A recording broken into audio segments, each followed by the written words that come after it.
Bolo-bolo.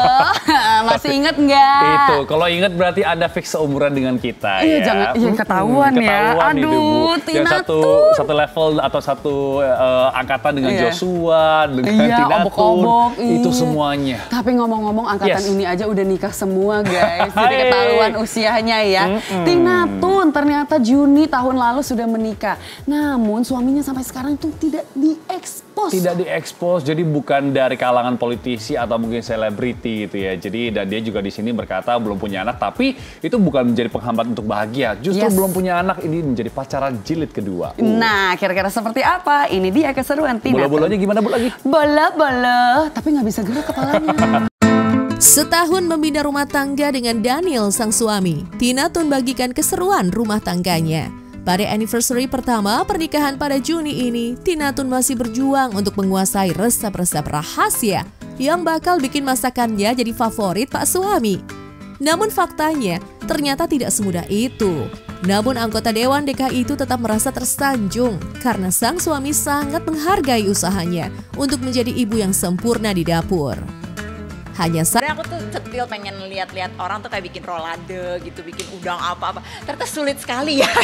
Jadi orang memang udah gifted tuh masing-masing kali ya. Cuman namanya kita kan minimal bisa gitu, kayak kalau nasi goreng, mie apa gitu-gitu, kayak telur yang buat sekedar biasa tuh gampang gitu, atau cuman ngecah sayur gitu. Tapi kalau yang ternyata kayak bikin ini bikin itu tuh, kan aku udah ngeliatnya dari TikTok, dari YouTube, dari mana gitu. Ternyata nggak segampang itu.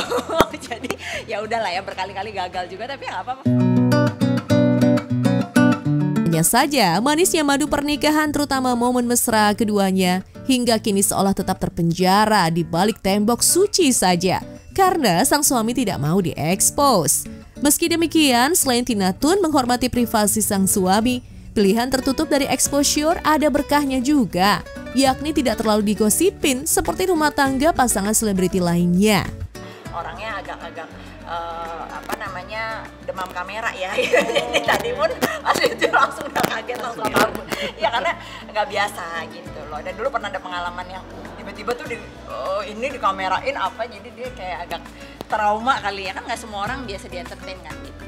Kebetulan dia juga nggak tahu diekspos, aku juga menghargai privasi itu, tapi ternyata di balik itu semua ya ada berkahnya gitu, dimana jadi orang juga nggak terlalu banyak, kita nggak banyak digosipin gitu kan. Terus misalnya nggak, karena kan kadang-kadang kan kerjaan udah pusing nih gitu ya.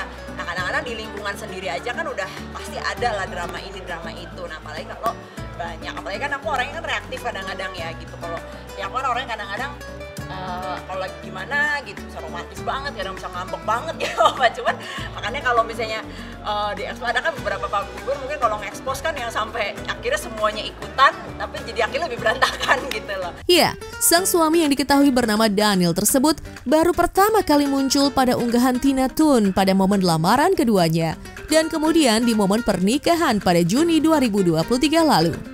Salah satu yang paling bikin publik penasaran, selain keluarga, barangkali adalah kabar momongan dari pasangan muda ini.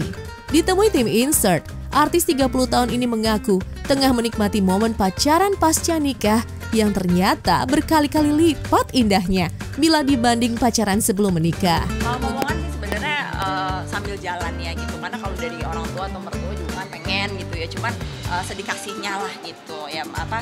Sementara juga belum yang program-program gimana sih, tapi masih sambil jalan dan aku kayak lagi menikmati kayak ini ya udah nikah tapi masih pacaran gitu. Bagaimana sih kayak pacaran pas nikah tuh ternyata asik banget ya gitu, kayak maksudnya bisa pergi ke sini ke sana, karena kan kemarin pas waktu kita pacaran itu lama habisnya kan di COVID.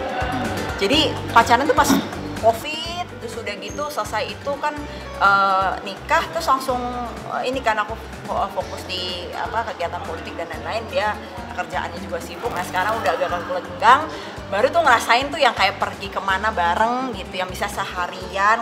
Kalau aku sih santai ya, sebenarnya kayak orang juga pada nanyain apa, aku lebih kayak jadikan itu doa gitu. Kadang-kadang ada yang di TikTok gitu kan pada risih gitu ya, atau misalnya ditanya kapan pokoknya kan kita tuh nggak pernah selesai dalam hidup gitu ya. Waktu kecil kapan lulus, habis lulus kapan kerja, habis kerja kapan nikah, habis nikah kapan punya anak, nanti udah punya anak, anaknya kapan sekolah, anaknya kapan, sampai anaknya kapan nikah lagi, sampai kapan punya cucu kan gitu kan. Jadi itu tuh udah siklus yang kalau menurut aku sih lucu sih gitu. Kalau di kita kan itu kayak lebih ke tradisi gitu ya. Tapi ya balik lagi kalau aku sih menyerahkan semua ke Tuhan lah gitu kan. Itu kan semua juga kan titipan ya. Kalau misalnya kita udah dikasih, dipercaya baru ya kita bersyukur.